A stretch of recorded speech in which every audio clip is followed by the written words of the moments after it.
you're just left on your own. Secondly, when it comes to the whole stigma around a gap here, over here, I did face that a lot as well from my relatives who just weren't on board with this idea, who couldn't wrap their heads around going away for a year and then coming back and then what? Right? Then what? Then what do you do after you come back? But life moved on the way it was. It just had a little bit more of magic in it, is what I would say. With the whole year behind thing, we have this saying where it's not 1 year behind, but it's 5 years worth of progress that you've gained in that 1 year, personally, individually, in terms of growth as well. And as for coming back, the process of coming back, at the start, it is difficult to assimilate yourself back into the educational system over here after spending such a long time abroad.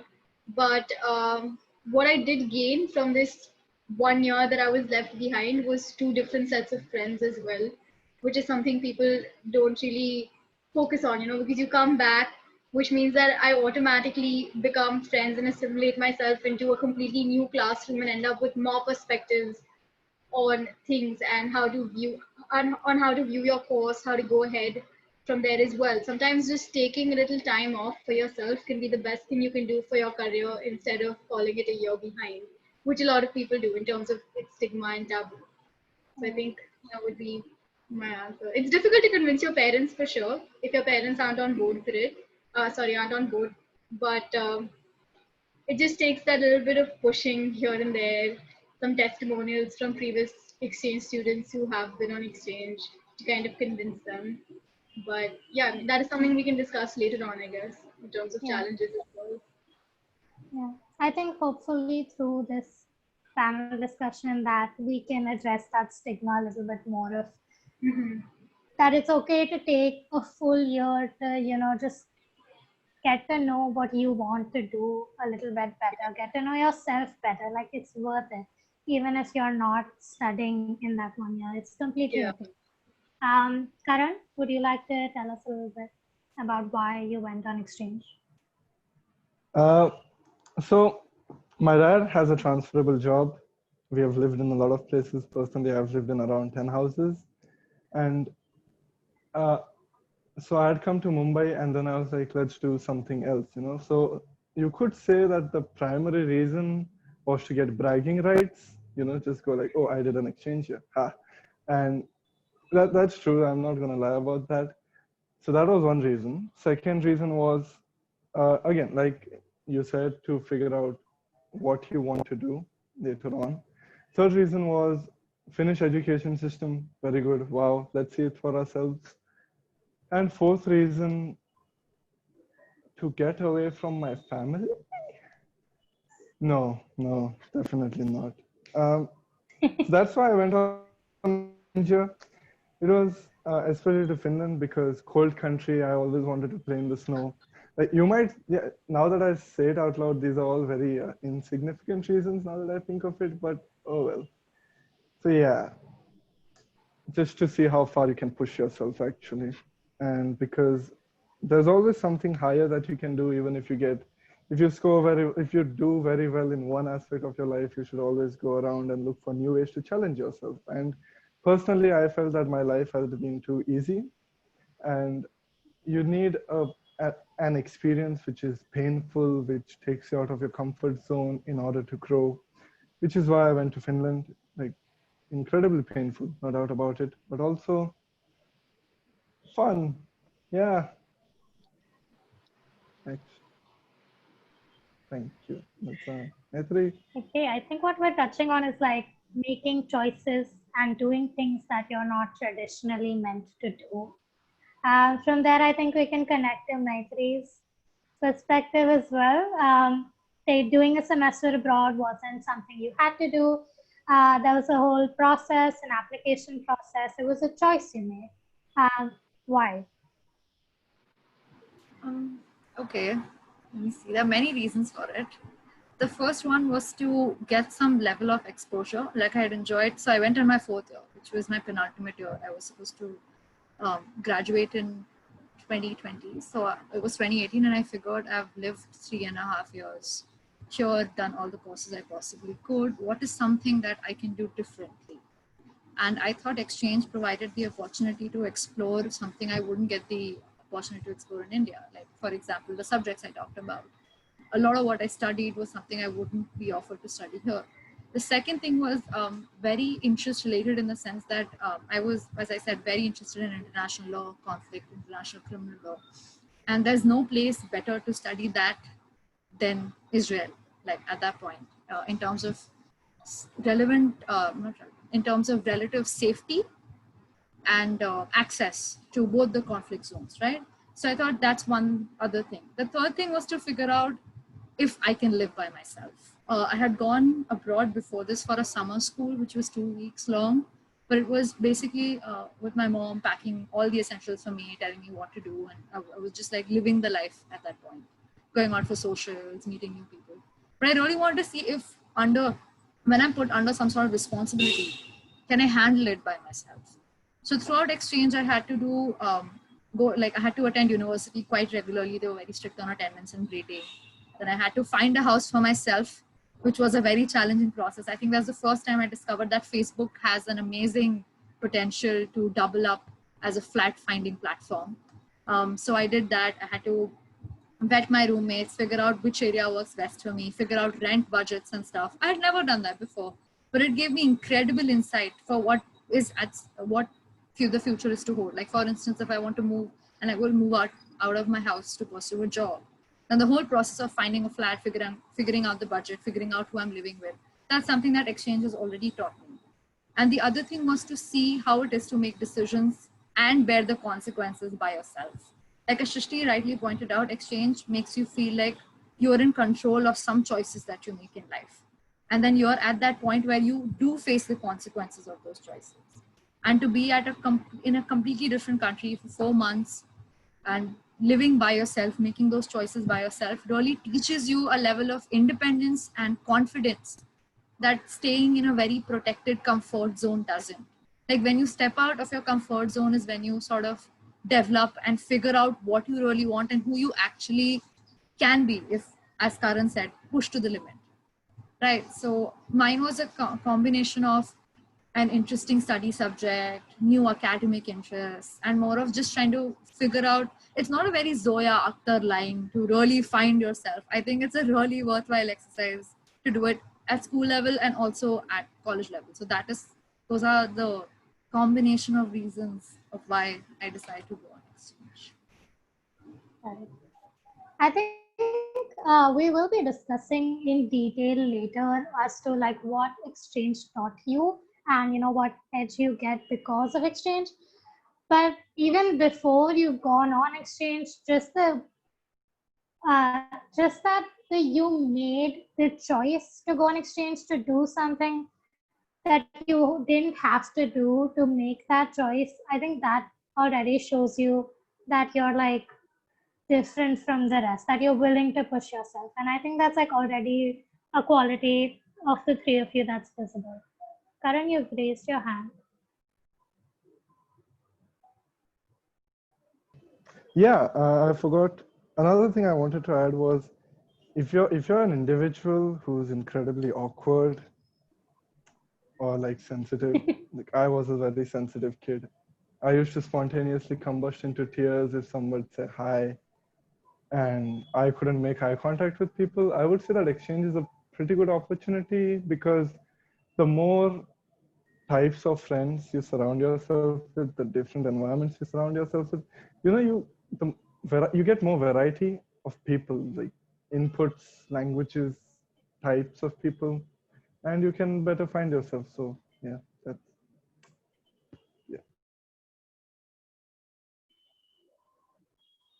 That's a great point.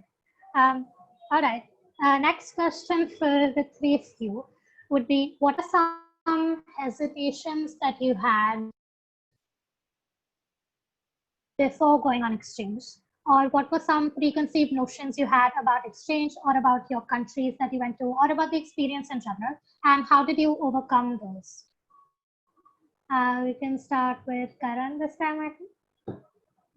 Is Karan still thinking? So one hesitation that you had before you're going. Ladki ka chakkar. I had a girlfriend, and like I said, I had traveled around a lot, and I was kind of getting sick of having to leave my friends every few years, be plopped down into a new place, and like pretend to be interested in their lives, and get close, stuff like that.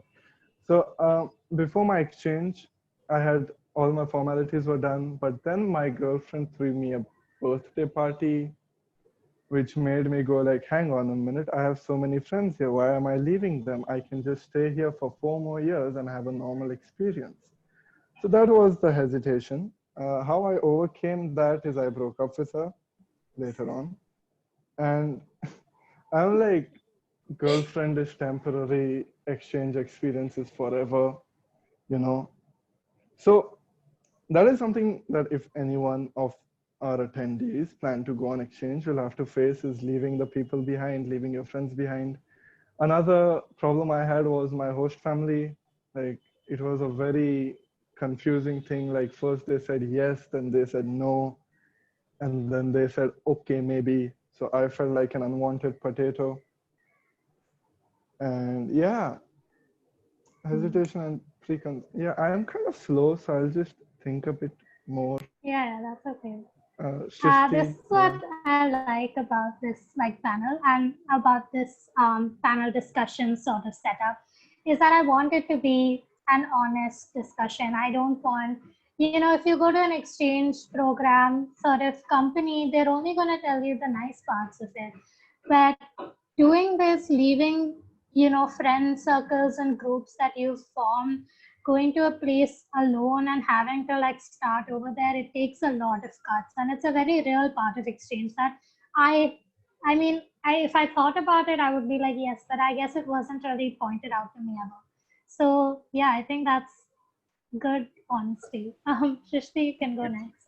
Oh, yes, I mean, Karen wants to say he thought of, Karan thought of something. No, I mean, you can go ahead. Okay, you want some more time? I forgot. Damn it. Okay. it's okay. No, wait. Yeah, let's go on to. Alright.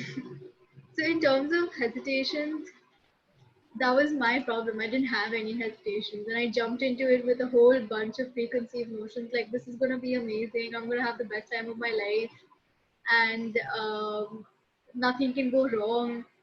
It's what Tamanna is saying, right? In terms of whatever the company tells you, in terms of whatever the organization tells you that, oh, this is what will happen, and it will be great, and you will come back learning all of these things. But they never really tell you how you're going to learn these things. And Karan rightly mentioned before that it's a painful process as well. So in terms of preconceived notions, I already mentioned one in terms of language, right? I landed up there thinking, oh, it's abroad, everybody will speak English, I will have a nice time. But it wasn't like that. Everybody spoke Spanish and I didn't know a word. That was definitely one. The second preconceived notion that I had was that everybody gets along with their host family. And that is true, but it takes a lot of hard work to be able to get along with your host family as well. I see Karan like disagree, but Sab more Maya. okay. So I had the opportunity of actually fixing my preconceived notions with my family because I was with them for 10 months.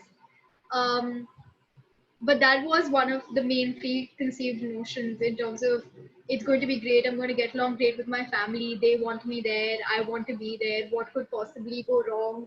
We'll communicate really well. We'll get each other really well. But then again, you don't speak Spanish. They don't speak English. How are you going to communicate really well?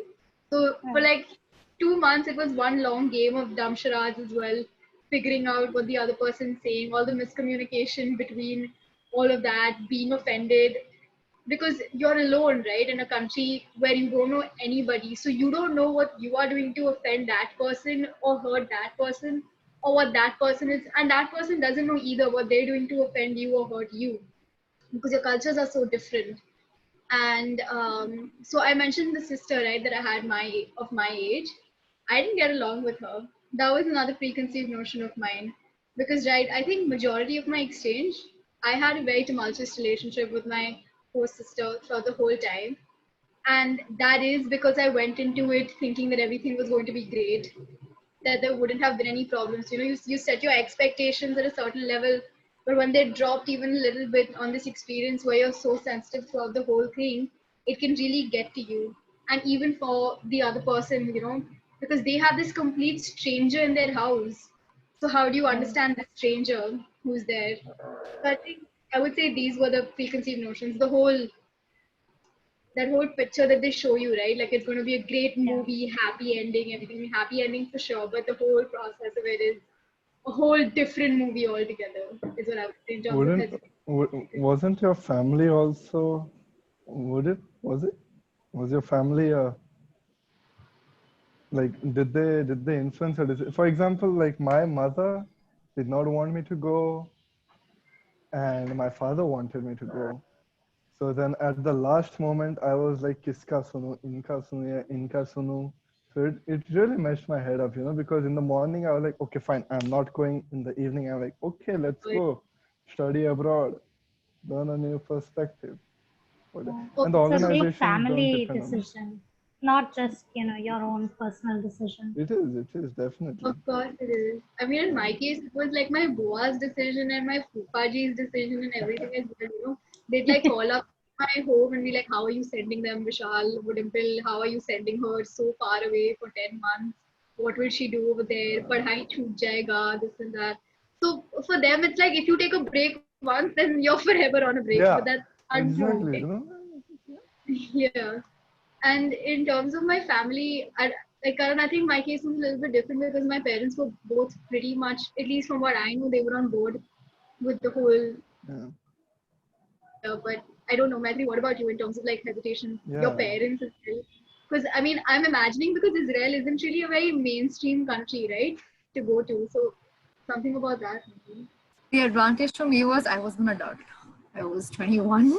Yeah. With respect to some safety that was there, but yeah, my parents did have very real concerns about safety in Israel. Like at one point, I remember I was lying down in my room, and suddenly, like multiple sirens went across the city because there was a missile attack sort of from Gaza that had taken place towards Tel Aviv. And then I came running out. And I remember being on the phone with my friend who was like, what's going on? What's going on? And my roommate was a soldier. So yeah, I'll discuss that a bit later. But yeah, my roommate was a soldier and he came running out of the room saying, I don't want another war. I just started going to college. So in that sense, it was very real. It was a very life-threatening-ish. It wasn't always, it was towards the fag end of my exchange. But the first thing that I felt was fear of living alone in a country a lot of people don't know much about. Again, I knew that the language would be hard to access, but I had no idea that there would be no English almost anywhere. And a lot of people spoke a lot of broken English, and that's because of the European heritage. So they had some idea. And with IDC Herzliya itself, it had two streams of education. One was English, one was Hebrew. So a lot of people did speak Hebrew way more than they spoke English. And then with respect to maps, I didn't have an idea that I'll have to carry paper maps. So that was the first time that I realized that I had to live beyond what Google Maps had given me, and paper maps became all the shiz again. I realized a lot of value in public transport. I didn't use a lot of it in Bombay apart from the BST buses I used to go for coaching. But navigating the public transport system, seeing how good it was there actually gave me ideas about how good it can be and how useful and cheap it can be if it's in good shape. The preconceived notion was safety issues about like literally life and death situation. Second, safety issues about people may not understand me completely. Like I saw so many stereotypical ideas of Indians that a lot of people believed in when I went there. They thought that my accent was like Apu from The Simpsons or Raj from The Big Bang Theory. If I made curry for like food every day. So there was a lot of patient breaking down of those stereotypes, but at the same time, they helped me break down the stereotypes I had about Israelis and all of that. Then what was the other hesitation I had? A lot of people also don't go on exchange because of the financial situation, right? Exchanges are not cheap. They are expensive, and that's the bottom line. So I was just wondering if there was a analysis of is the cost worth it? If you have an independent organization that's helping you with funding, great. But in terms of my college, the only thing they paid for was the fee component, which we paid to the college and they transferred it. but the living, food, everything else was on you. So to have, my fear was that I would overshoot the budget a lot. I didn't want to spend way too exorbitantly, not because of my parents saying something that, okay, beta, they gave me a lot of freedom with respect to how to spend, but I wouldn't be comfortable just saying, yeah, I went for a 4-month exchange and I blew through half the cash that was there. So that's the other notion. I thought Israel was a reasonable option. As I went there, I realized that it would be much harder to control my budget. I realized vegetables expire much faster when you're paying for them. I realized that food rots much faster if you don't put it in the fridge. There was no gas stove that we have at home. So I had to learn, and no cookers whatsoever. The kind of the mixer grinder, the stuff we use in the kitchen, because I had to make my own meals. So it was also exploring all new culinary methods to get my food out, checking out all the new spices, because I didn't, my mom arranged for some to come to me later, but in the beginning it was just using a lot of Arabic spices to make Indian foods. So a lot of preconceived notions also hold you back from preparing to the fullest. Like, for example, when I went to Geneva, I knew it was a European country, so I won't get any of the things. And I took so many packs of YY, ready-to-eat food, all sorts of spices, haldi. Like, I had a kilo of haldi in my suitcase at one point. But with Israel, I thought since it's near Palestine, Arabic spices are similar to Indian spices. I'll find what I need. Turns out, no, that's not really how it works. And it's just like the stereotypes that you see. Like, I did feel at one point at Israel that there was, with the siren going on and stuff. But overall, Israel, and even more than that, Palestine, where I went, they were safe places. Like, in terms of I could be out at night and not fear someone catcalling me or being afraid for my life in the streets. That was how it was different from a lot of cities I've been to. And countries I've been to. Even in Palestine, like, for instance, at one point, me and my friend, both of us 20 years old, roaming around alone in the capital city of Ramallah at 3 a.m., this guy started following us, and he followed us through each street light just to switch it on so we could get to our hostel in time.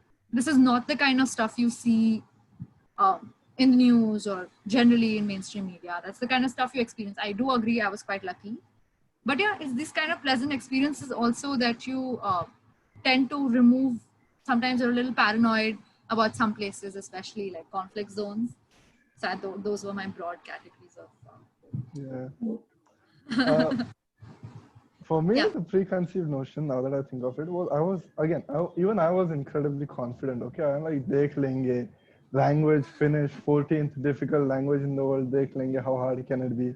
Then I went there.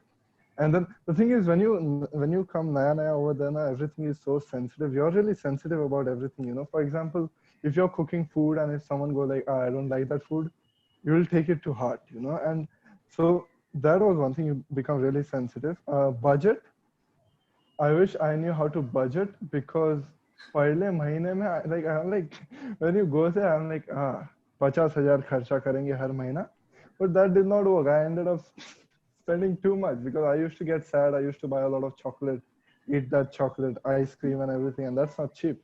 Finland is not a cheap country. It's a Scandinavian country, and then you end up finishing all of your money, and your parents don't tell you, and then you are like, oh my God, they're not telling me anything. Have I disappointed them?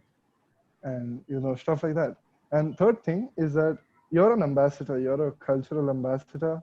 That's an important thing. Again, if any attendee does manage to get on exchange, you're an ambassador. Don't embarrass your country. We already don't have that great of a reputation abroad. So that's one thing, yeah. Breaking stereotypes. A lot of people commented on spices. This smells weird. And I was just like, hello. Yeah. I was creating my aloo ka sabji, okay? Mummy ko Skype call kiya, bola kaise banane ka sikhao. Okay, then I created it, and then I went away, and then my host family ruined it. They put like mushrooms and stuff like that. I am like, this was my soul. Why would you do that to me? Yeah. And my host mother and my host brother were chefs, okay? They were like actual chefs, and they were so annoying. I hated my first host family. I hated it.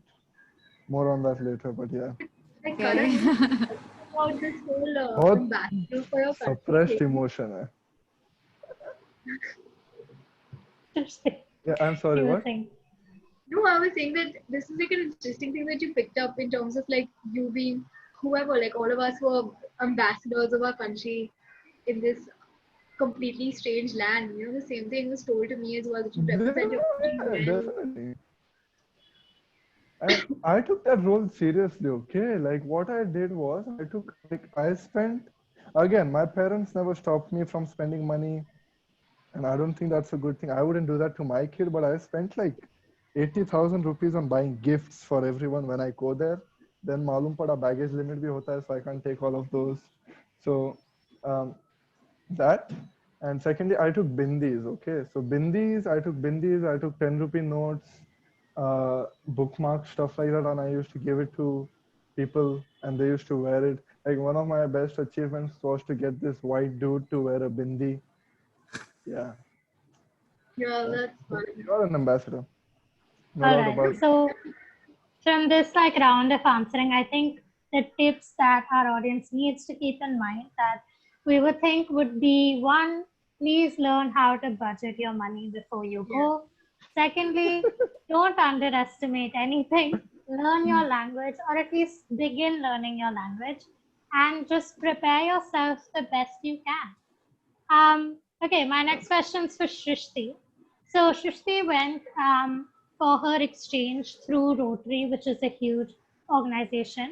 And once you came back from your exchange, you decided to continue working with Rotary. So why did you work with them? What was the kind of work you did, and how did that work help you sort of your So profile with Rotary? sorry. The work that you did, so you Yeah. continue to work with Rotary. So what was the kind of work you did, and how did that work with Rotary help you build your profile? Sure. So after I came back from exchange, I mean, the exchange that I went for is quite distinct within Rotary itself because it's that 10-month long program, right? So what happens is after you come back, there is this organization called ROTEX, and it stands for Rotary Ex Exchange Students, ROTEX, and it's solely based for exchange students who go on this exchange and come back because the sadness that you face after coming back is something that only an exchange student can understand. It's not something that someone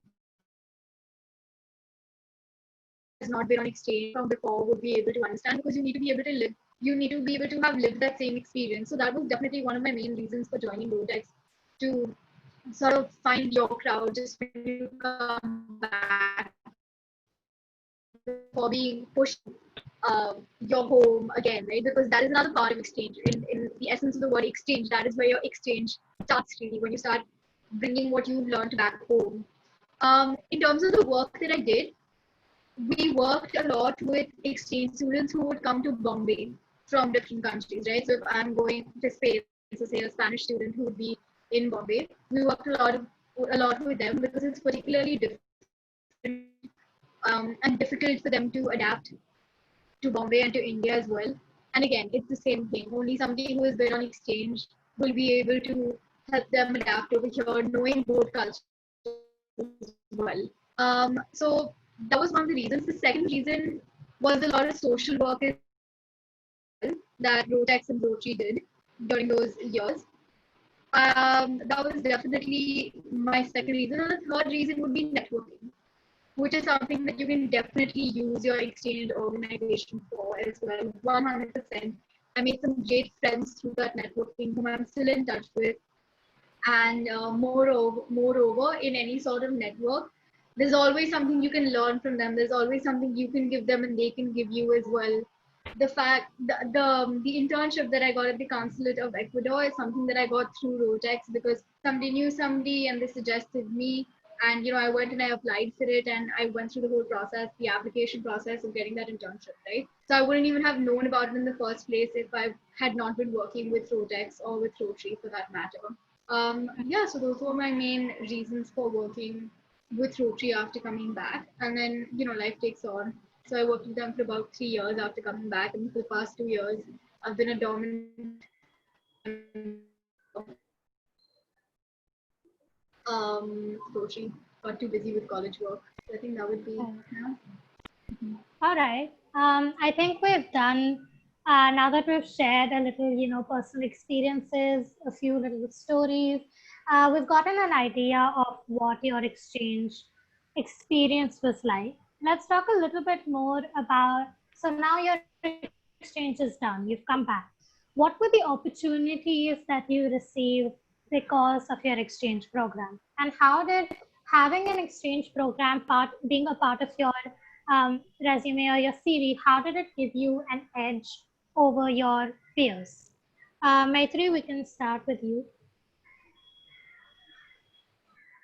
So it kind of depends on the opportunities that you're looking for.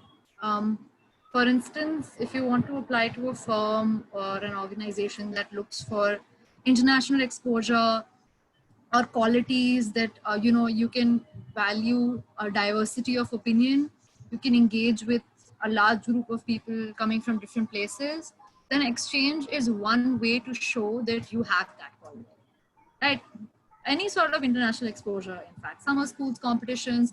But when, for instance, Shishi or Karan tell me that they have stayed for 10 months abroad, that they stayed with the family, learned the culture, navigated the whole thing, the strength of that is a little more than when you talk about a week or 2 weeks in a particular city, for instance.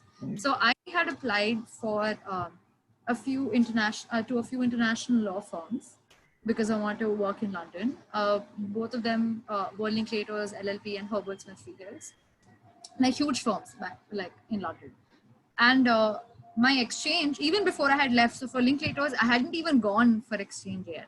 But the fact that I was gonna go and I was willing to go and learn from another set of people was something that drove home the idea that I'm the kind of person who values diversity, wants to listen and see other perspectives, which can help me come to better solutions for things, right?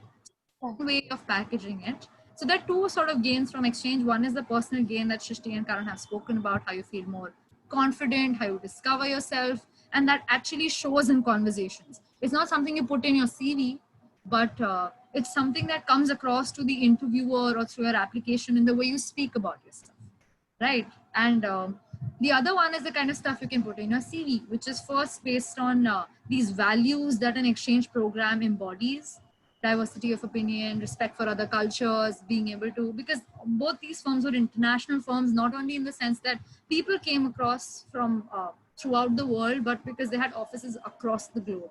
So they really want someone with that kind of exposure to join their team, right? So that worked.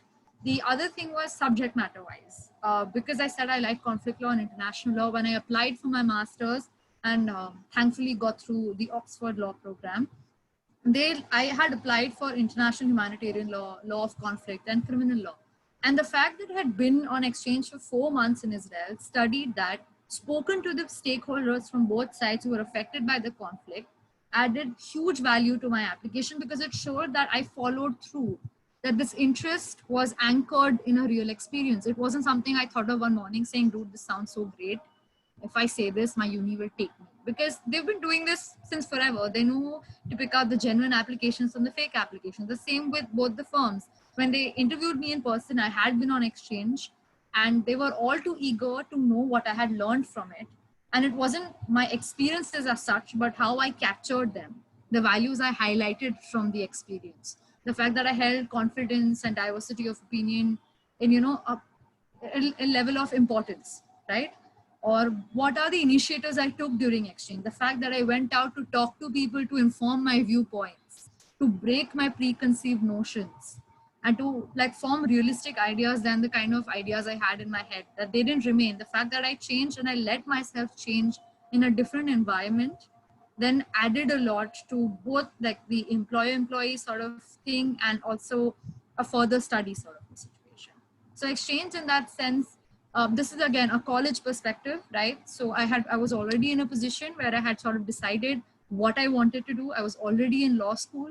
I was just trying to finalize what my specialty would be, where I want to be hired or something like that. So I think in terms of general stuff too, the fact that you took the time off to explore yourself shows that you have spent some time in making the decision you have made. It's not a snap decision as such. It's not a decision without a base. So I think that's the kind of value that exchange adds at any level: exposure, confidence, being able to express yourself, being able to explore your interests. And it actually does like the pandemic has shown us that things are not certain. That certainty is something up in the air that we want to subscribe to feel stable. Exchange brings you out of that comfort zone and puts you in a completely unknown situation. So the way you deal, you also develop coping mechanisms to deal with things going sideways and finding out new solutions to problems you didn't even know would exist, right? Like how Karan talked about his host family not being very welcome. She talked about having some issues. You wouldn't know, like these are problems you wouldn't really conceive of before going, but now that you've tackled them, you have a different way of thinking about things, a different problem solving approach. And I believe that helps with the way you approach opportunities and how you construct yourself for those opportunities. Apart from the additional CV stuff like diversity values, skill set additions, subject matter additions. So I think that's the whole of what exchange adds to your profile, not just one dimension of it. Right. And I think this idea that you mentioned of is becoming really important nowadays, which I've seen a lot of career counselors, a lot of teachers, a lot of people in the education space, a lot of admissions officers as well mentioned that it's not enough to have an interest in a subject. That's not going to reflect much on your application. What's going to look good on your application in your profile is not only having that interest, but going ahead and furthering that interest or putting yourself, further into that field and really doing something instead of, just studying about it. Shrishti, what were opportunities you think you got because of exchange? A lot of what Matthew mentioned as well. One thing I would say is, I mean, Matthew's course was uh, quite particular. It was quite detailed in that way as well. The program that Karan and I probably went through, because it was so broad, and for me it was a snap decision, right? It wasn't considered that much. I didn't give it that much time. It was just a couple of months, maybe two, and I went into it. So a lot of times when I'm asked by interviewers or application procedures and stuff like that as to why I went for this exchange, I've noticed that surprisingly a lot of them like the whole snap decision, jumped into it head on sort of approach as well. Because I had no idea that it like reflects courage and bravery, and you are open to trying new things right at the tip of your hat instead of thinking about it. And I think they see it as a very you are ready for a challenge, you are ready to take on what comes your way, you are capable of handling a solution and of handling a problem. And this I mean in a more um, not diverse exactly, but the fact that you won't be instantly afraid. For example, if something comes your way, you think about it for sure, think that okay, I've been through worse, I can definitely do this. From the time I was on my own, man. It's fine. I can definitely do this. That is something I've noticed that they like. Another thing that I would say would probably be the downside. I don't know however you may look at it. There's a huge pile, right, of applications and everything. And then your application comes up and it has this exchange program on it. Oh my God, you took a gap year. That's 10 months and you went and you stayed abroad. It wasn't even academically inclined. It's just something you wanted to do. And I don't know why, but for great reasons, companies are looking for those people that are all about beyond education, beyond academics, beyond your interest, beyond all of that, everything that we've been told since we were little, right? It's that what did you learn? What did you do? This is something offbeat. So that is the good side of it. However, I see it changing quite a lot, because what first used to give me precedence in a pile of applications where, oh, you pick out like one application, I have noticed that over the years, there's another pile with exchange students rising, right? So how do you make yourself distinct in that pile as well? Which is something else you have to consider. What sets you apart from other exchange students now? And I mean, it's a great thing that more people are going for exchange, definitely, 100%, because we definitely, most definitely do need that on a personal and a societal level as well. But that is just a very small downside that I'm noticing in terms of you standing out, because I don't think it's like that anymore. There are so many people who go for these 2-week summer school programs, and there are a lot of employers and universities that think that, oh, a 2-week program is good enough, you did something, right? So it's how you approach it and how you convey to your prospective employer or university what you got out of the exchange. They don't want to hear about diversity. They don't want to hear about opportunity, because that is something that if you're applying to a Stanford or a Cornell or whomever, they know everything about diversity. So what are you bringing to the table apart from your diversity, apart from the fact that you are Indian, apart from the fact that, oh, I am Indian and I went for this cultural exchange? So in that sense, it definitely has to be something specific that you conjure out of your exchange. It can't just be, I went for exchange, I got a nice understanding on a lot of diverse perspectives and different perspectives, because people can do that nowadays by looking at a book and reading enough as well. Very honestly, they can. But there's that personal touch and exchange, right? It's something that's happening in your real life. It's out of the computer screen.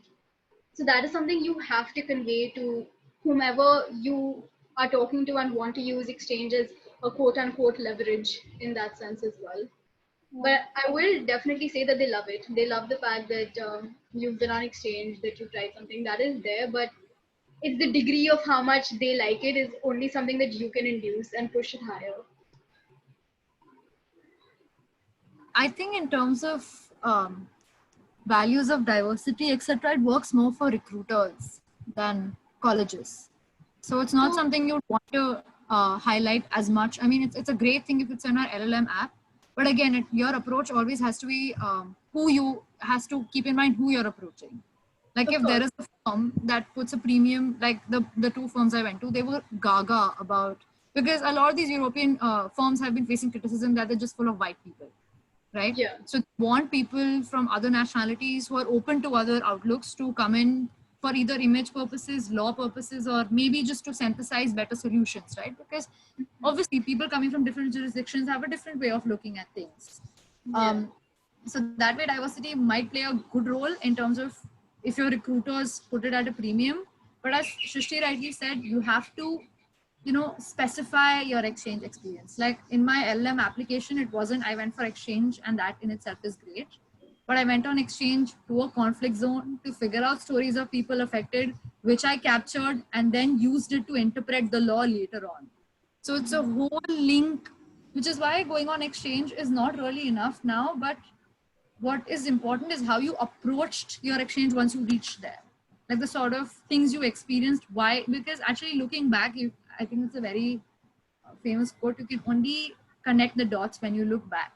So while a lot of our decisions while exchange seem quite random, like I did something that I really wanted to do, like I just went across a typical city, it's also, if you look back at it, you will find some unconscious subconscious markers about why you made a certain decision. And in any case, I think all of us have been told that if a narrative has to be crafted, it will, and having this bonus point is quite great too.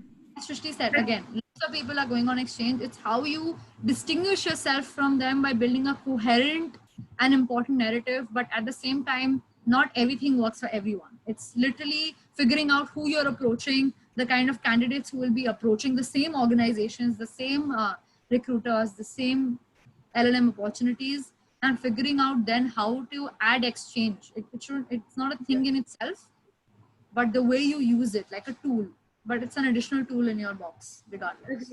For example, if I want to pursue behavioral sciences now, I have to alter my resume in such a way, or whomever I speak to, I have to alter the exchange in such a way that says that I learned about other cultures' behavior, what makes them tick, right? So that is And something it plays that into your narrative. It plays into Exactly. So through college, I've attended so many conferences and so many panel discussions about application processes, what do people look for in applicants. And I think it's very important to have some sort of direction you're going in. You can't just do like random things that would look good on a resume. What looks good on your resume? What is the path that you're following? And if you're lucky enough at the age of 16 or 18 or 21, whenever you go for exchange, if you already know what you have in mind, what are the things that you want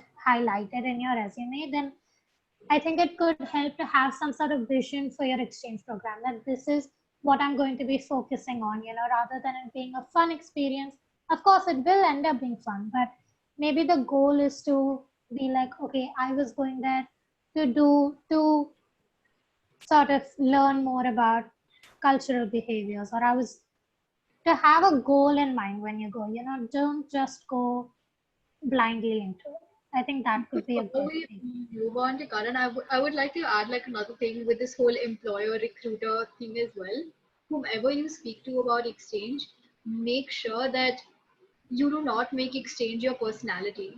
That you can talk Exactly, beyond your exactly, exchange. exactly. Yes, that is It's very really important. important to do that. It's extremely important to do that because you don't want your whole life revolving around that one semester or those 10 months that you lived, right? Because it's ultimately what you got out of it. And try focusing more on how exchange affected your life right now instead of just going on and on and on about your exchange and what you did over there. Obviously, that's important as well, but I think it's really important to find that balance between I am more than my exchange as well. That cannot be the only thing on your resume, right? Right. Karan, I'm sorry. Karen, could you unmute yourself, please? Sorry, my bad. I agree with that, definitely. And after you come back from your exchange, it would seem like the only thing you have any knowledge about is your exchange year, because that is something that you have done. You don't really have, especially after you come back from your exchange year. First of all, I did not know that Rotary provided support groups, which is pretty cool. And it makes me hate my organization even more. So if anybody again plans to go on to not use AFS, this is being recorded. Sue me. One opportunity I had, like again, I am the younger one out of everyone here, like or out of those two. So I haven't had, so more relatable, hip and cool. So haven't had a lot of opportunities yet, but a couple of things, right? Like I haven't applied for any internships or interviews or stuff like that. One opportunity was that I got to learn a lot more about depression, so that was fun. Um, Exchange, right? So one reason I would suggest going on exchange is that if you're like I said, a very awkward person, right, who can't really express himself, but once you go there, like one thing I did was say yes to everything. Literally, if anybody would come, like, oh, you want to go for a movie? Yes, say yes to everything, because the more opportunities you have, the better it is. And you're in a foreign country, you can do things which you wouldn't be able to do over here because they won't remember you.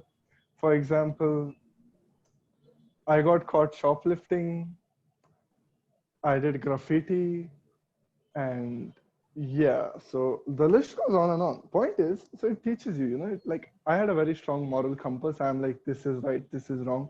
But you get a more nuanced understanding of everything there is, that there's always a gray area. Another thing you will have to do a lot on exchanges. I'll just talk about the opportunities that exchange gives you instead of like after that is it teaches you how to compromise a lot. And by knowing when to compromise, you learn when not to compromise. And it makes you feel, for example, I came back and now I ran a club at my school. I started a club called the Common Sense Club, and there was no compromise in it, because you just feel like you have done this stuff, you have jumped into icy rivers, you have been threatened by people, stuff like that, that normal life kind of seems boring, like everyday life would seem boring. And this makes you feel very powerful that you can make a change, you can do things that other people cannot do. It teaches you how to adapt. It teaches you when to compromise, and most importantly, when not to compromise. So um, yeah, not a lot of opportunity. And yeah, All don't right. use AFS. I think we can wrap up our panel discussion with just one last question to Maitri. Uh, Being the oldest here, you've done a bunch of internships. You're, on your way. You've deferred it, I know, but you are on your way to go to Oxford for your master's. Just if you could give us a little insight, we have discussed this, but if you could give us a little insight on the way that admissions officers and recruiters view exchange, just a conclusive sort of point. I think it draws a lot from what Shrishti had said and I had said previously. It's more about how you utilize your exchange and the kind of values you want to portray coming out of that exchange. So first so in terms of admissions offices, again, admissions office for all colleges are different. A lot of them couldn't particularly care about exchange, but care more about your work experience. A lot of them would care about exchange depending on what field you're looking for. Like, for example, if you're looking for something that's not taught in India, but you went abroad to learn it, you took that extra step, which is why you signed up for exchange and you majored in that in your exchange. That looks good because that shows that you have some drive with respect to pursuing your interest. You also gain an extra set of referees if you're doing an academic exchange. There's a lot of professors who've taught you and graded you, so they're able to provide references for you, and it's always good to have someone with like a lot of universities have professors with great credentials. Not that Indian universities don't, but it's good to have a referee from Indian universities as well as the university you attended abroad. For instance, talking about how you've been good in both circumstances academically. So you've been tested against a class of your own peers in India and your peers abroad. So that shows some level of consistency with respect to your academic rigor or participation in extracurricular co-curricular activities. Or it could be something experience-based. Like, for instance, what Shrishti said, that I went to Spain and I learned so much about how people behave there. So for a master's in behavioral sciences, it shows that she went and explored this where she went, right? So again, commitment, drive towards what you really want to do. With recruiters, again, it's a game of who the recruiter is, what are they looking for in an ideal candidate. To a lot of them, exchange matters to the extent that you can show that you're an open-minded person, or as Shrishti said, you're open to challenges, you jump head on into things, and you're open to exploring new stuff. You're open to being outside your comfort zone, because for a lot of stuff you'll have to shift abroad. So showing that you've lived abroad already at a formative age shows that you can be independent, you're up to the challenge. The fact that you interacted with so many people from across the world shows that, yeah, you are not very well set in your ways. You're open to correction. You're open to finding new perspectives of looking at the same thing. So again, you'll have to there's no one rule that applies to all recruiters or all colleges. It's every time you apply for a foreign job or an international opportunity, you will have to sit down, put in those hours to figure out more about that university or the recruiter, change everything from your references to your application to your resume.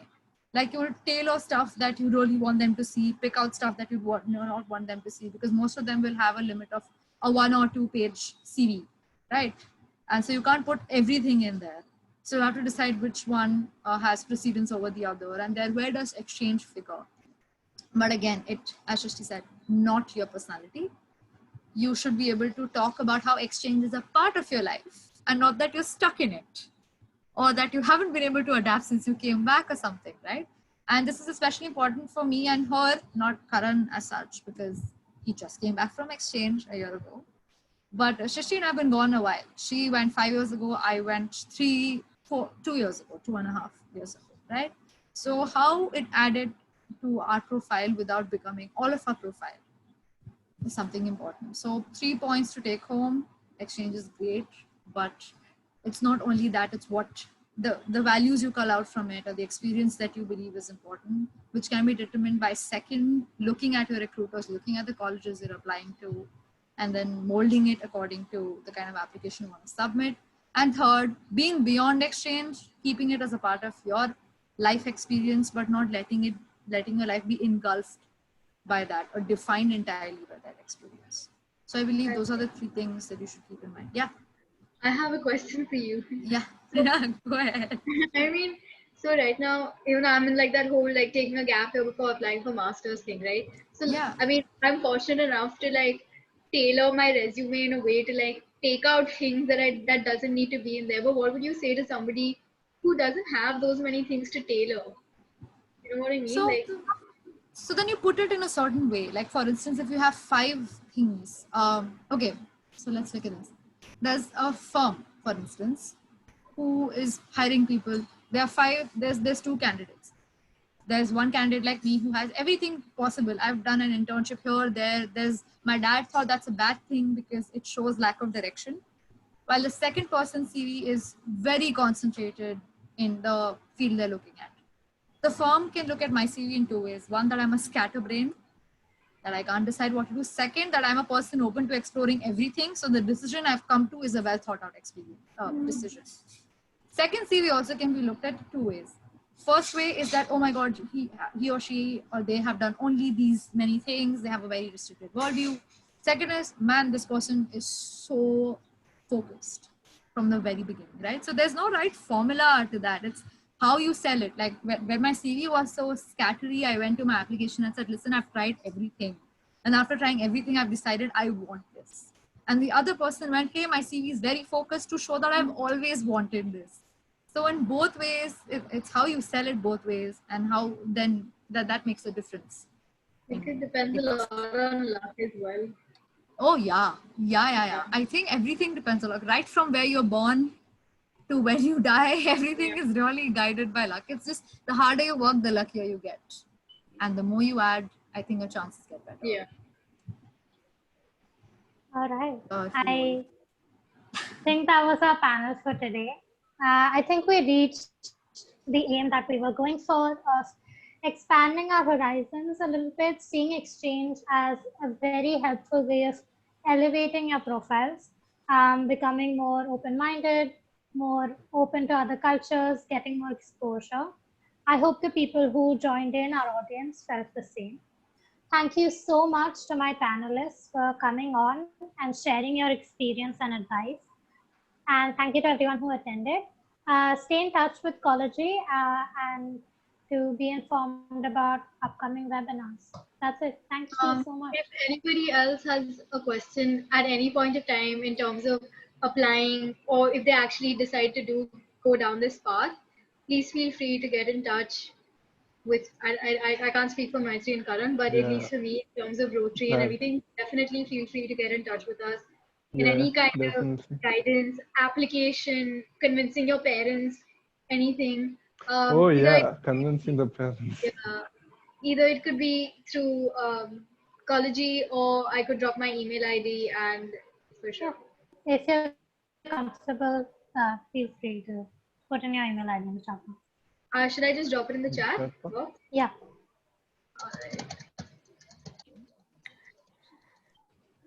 Great, Tamanna. That was an excellent session. I want to thank all of you, and I think the committee at Collegy also really did a good job with this one.